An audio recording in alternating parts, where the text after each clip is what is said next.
Deus. Nós temos falado que nós vivemos numa sociedade doente, mas nós não podemos viver numa igreja doente.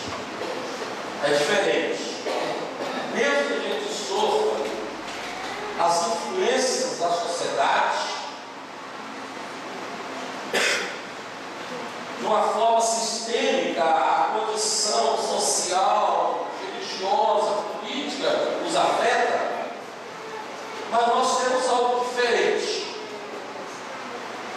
Só que nós, como igreja, adoecemos quando nós perdemos a capacidade de ouvir. Quem perde a capacidade de ouvir, adoece. Existem doenças que são incuráveis. E a doença incurável é aquela onde a pessoa perdeu a capacidade de ouvir. Ela adoece e não permite a cura. Quem não aceita a advertência, quem não aceita a exortação, a doença, deixa eu só um pouquinho para mim, tá? A desobediência gera nele a doença. Aí a pessoa adoece no espírito, na alma, na emoção, e acaba refletindo no corpo. Quando eu estava dizendo para as mulheres, há pouco tempo eu recebi um telefonema que uma pessoa havia desmaiado e o médico mandou avisar a família, aí então ligaram para mim. Eu não sou da família, mas sou conhecido, amigo da família, tenho pastorado da família, a nossa cidade fora daqui. O desespero de estar ali na ambulância de saúde, a mulher ligou para mim, disse que o marido está indo para o hospital, está entubado, e o médico disse que ele teve um AVC, mas vai lá fazer os exames. E aquele moço acordou aí 12, 24 horas depois, para surpresa dos médicos, ele acordou sem nada. Aí eles ficaram muito maravilhados, fizeram coração, e foi um milagre de Deus. Os médicos estão, quero entrar nesse médico não, mas nós fizemos todos os exames, clinicamente, esse moço não tem nada. O problema dele é emocional. Ele teve um espasmo de adrenalina, por isso ele teve essa dor forte e acabou levando ao desmaio e teve que cortar tudo. Mas graças a Deus esse moço está tratando. Ele veio aqui essa semana me visitar, aqui na igreja, foi em casa, com a esposa, e disse, graças a Deus o tratamento eu estou praticamente restabelecido. Mas a gente percebe que é uma doença que afetou este moço. E um dia, conversando com esse moço, ele falou 3 horas acusando os outros. Não foi 2 horas, não, 3 horas acusando os outros. E eu tenho tentado ajudá-lo a entender que enquanto ele ficar assim, ele vai continuar mente. Para ele, você é um homem culpado. Se sente culpado de algumas coisas da sua vida, da sua história de vida. O que é a culpa? É um sentimento causado, por um lado, efeito ou pecado. A culpa é um sentimento causado por algum lado, um ato feito ou pecado. Há um escritor chamado Paulo Bonier, ele é um escritor suíço, é um pastor. Ele diz que não há sofrimento maior e mais prejudicial que o da culpa. Ele escreveu o livro Doce Culpa, Perdão Sem Culpa. Ele diz que para algumas pessoas a maior dificuldade é o presente. Para outras pessoas a maior dificuldade é o medo do futuro. E para outros o pior inimigo é o passado. Porque para alguns o passado vai transformar o presente em um inferno. Enquanto a ansiedade é medo do futuro, a culpa é medo do passado.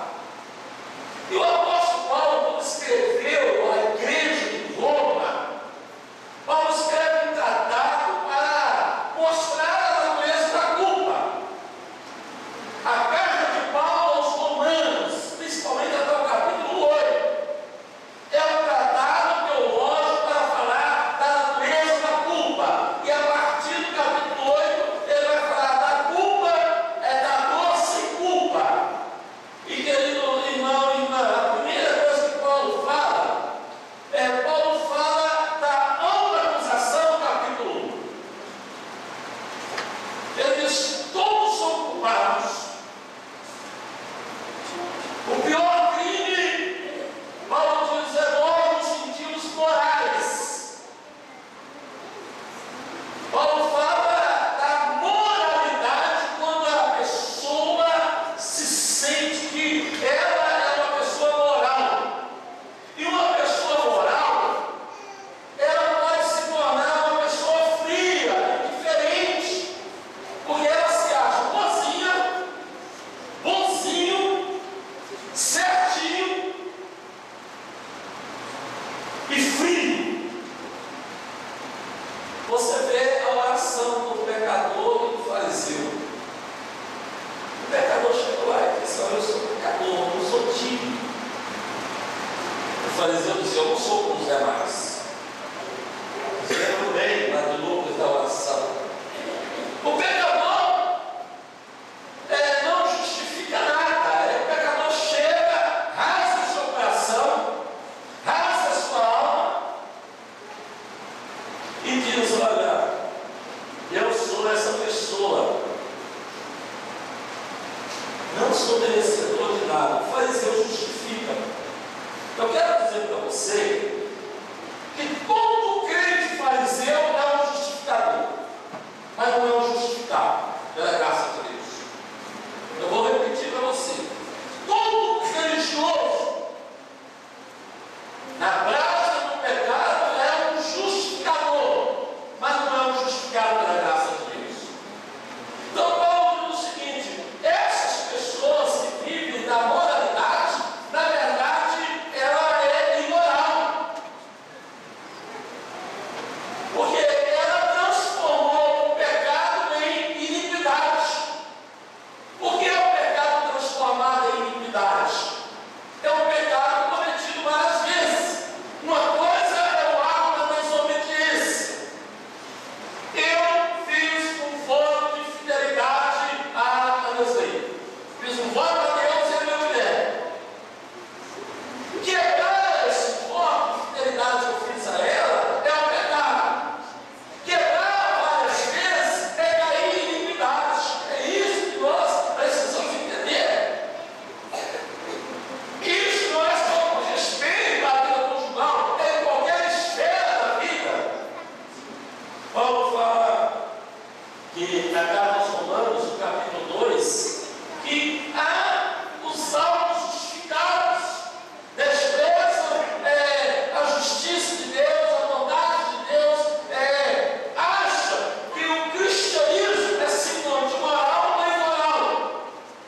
Irmãos, cristianismo é sinônimo de moral ou de imoral. Cristianismo é sinônimo de sinceridade. Você ouviu?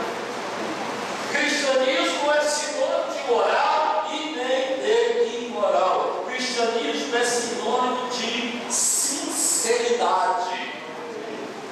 Davi diz: eu pequei, fiz o que era mal perante o Senhor. O ladrão da cruz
Porque para o moralista a vida dele está sempre certinha.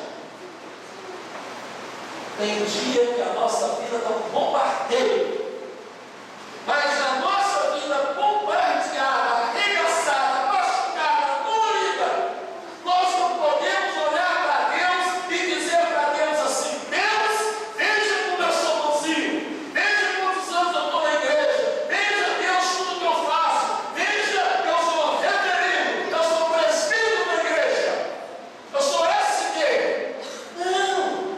O que Deus espera de nós? Senhor, eu estou fraco, estou machucado, angustiado, dolorido, sofrendo, chorando, mas não me abandone. Como Davi, não retires de mim o teu Santo Espírito, não me entregues aos malfeitores, preserva-me a salvação. Senhor, eu estou tão triste. Aí Davi ora, mas restitui-me a alegria da salvação, que só o Senhor pode restituir. Irmão, irmã, quando eu estou sincero, Deus não me atende. Saul foi um homem que não foi sincero, apesar de muita coisa que ele fez. Quando Samuel, o profeta, foi no corpo dele, ele toma várias atitudes e ele diz assim: olha, eu fiz isso porque Samuel demorou. Eu fiz isso porque o povo estava com fome e eu peguei as ovelhas e os animais. Querido, a índole de Saul era o seu caráter desviado, a sua patologia, o seu pecado. Agora há um exemplo que eu gosto muito da Bíblia. É o filho pródigo, para a gente entender quem é essa natureza da culpa. O filho pródigo queria liberdade do prazer. Ele queria liberdade sem regra, sem lei. O filho pródigo queria viver uma aventura desprovida de qualquer reflexão, de qualquer análise, qualquer responsabilidade. Liberdade de prazer sem reflexão é decadência, é queda espiritual para o homem e a mulher de Deus. Liberdade de reflexão, que eu penso a curto prazo, traz consequências doloridas na minha vida, como homem de Deus, como filho de crente, como pai ou como mãe. Quem pensa assim, acha que o prazer é prazer. Quem age assim, acha que o prazer é prazer. Eu tenho uma coisa para te dizer nesta noite: o prazer não é para sempre. Só o prazer de Deus pode saciar a nossa vida. Amém. Mas, irmãos e irmãs, toda a gente entende isso. A gente precisa ter algumas posturas na nossa vida, coragem para enxergar que sou pecador. O que o texto vai dizer é o seguinte: não há condenação para os que estão em Cristo Jesus. O texto vai dizer o seguinte: você é pecador, mas você é um pecador justificado. Por quê? Você não está firmado na moral e nem na imoral. Você está firmado no amor e na graça de Deus. Todos quantos estão debaixo do pecado. Em Romanos 3:9, Paulo em 10 vai dizer o seguinte: não há um justo que todos são culpados. Há uma versão que diz o seguinte: ninguém está moral perante o Senhor. Ninguém está moral perante o Senhor. É o exemplo que eu disse anteriormente. O fariseu, ele orgulha a sua moralidade. Irmãos, nós não podemos orgulhar porque não bebemos, porque não fumamos, porque não jogamos. Tem muita gente que não é crente, não está na igreja, não faz nada disso, porque não mexemos com droga. A nossa alegria, a nossa condição é que nós não estamos fazendo o desejo da carne, mas do Espírito. Porque o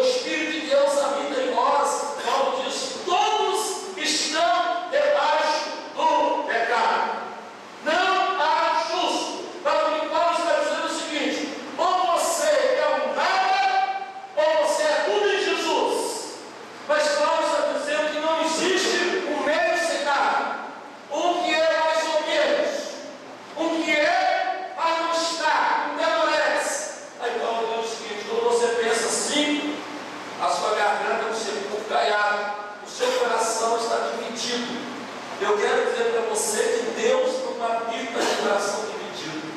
O Espírito de Deus não habita em coração dividido.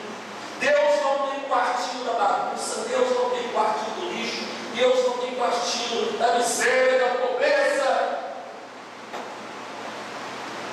Quem assim procede é escravo do pecado, e escravo do pecado está a serviço da carne, e a carne é obra do diabo. O diabo alimenta da carne. O diabo alimenta da carne. Eu vou falar isso para você. E a carne é que gera o lixo. A carne é que gera o pecado. Então você pode dizer, me pergunta, pastor, então como livrar da culpa? É quando eu tenho culpa do sem culpa. Eu sei que a carne lida com o Espírito. A carne, se eu alimentar, ela vai me levar para o erro. A carne vai me levar para o pecado. Mesmo que eu erro, eu peço perdão, eu reconheço, eu confesso. Porque, irmãos, a confissão leva ao perdão e à restauração. A confissão leva à justificação. Mas a acusação não livra ninguém. A acusação não livra. Eu quero dizer para você nesta noite que só o amor de Deus pode nos curar. Só o amor de Deus pode nos curar da culpa. O nosso problema hoje não é falta de pão.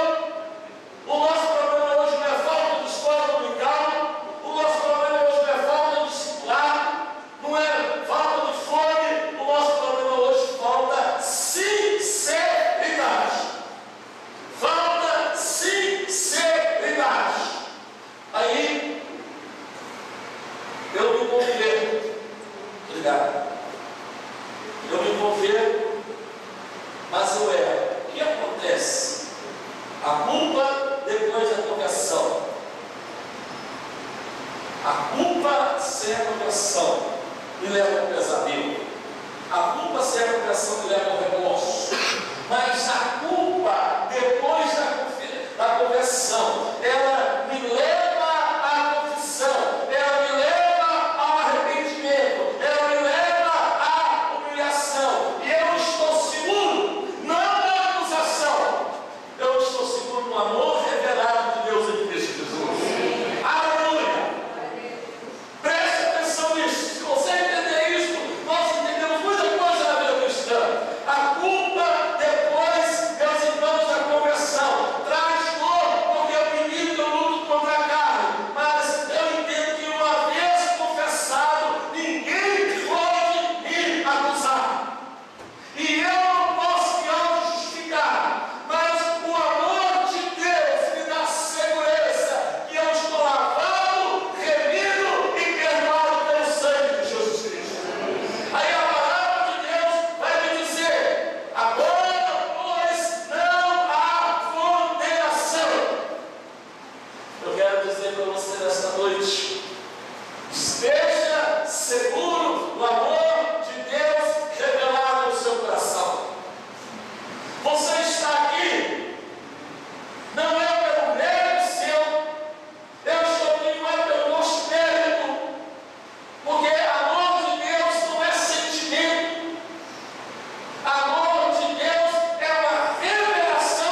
nos salvou. Com este amor, meus irmãos e irmãs, que em Cristo Jesus nos faz sentir sem culpa, uma vez arrependido, uma vez aceito, uma vez entendido que eu sou indigno, porque o diabo nos faz sentir um lixo, o diabo nos faz sentir um lixo, o pecado nos faz sentir um lixo.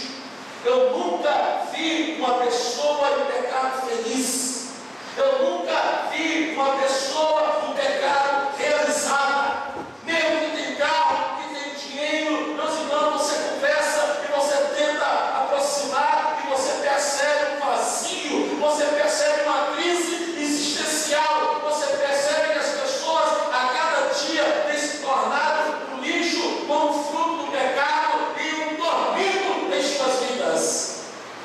Traz, irmão, o apóstolo Paulo diz, quero concluir, que é o amor de Deus, é este amor que faz Deus operar um novo nascimento, porque nós não estamos com a nossa mente voltada para a carne. Quem deseja carne vive de acordo com a carne, mas quem vive de acordo com o Espírito tem a mente voltada para o Espírito. A mentalidade da carne é morte, mas a mentalidade do Espírito é vida.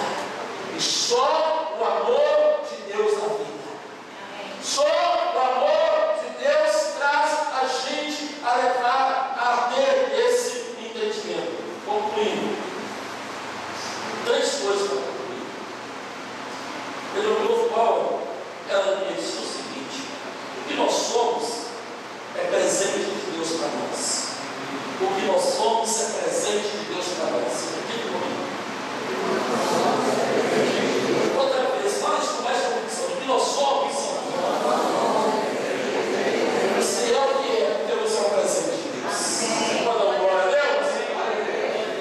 O que nos tornamos em Cristo, no amor de Cristo, é o nosso presente a Deus. Vou repetir.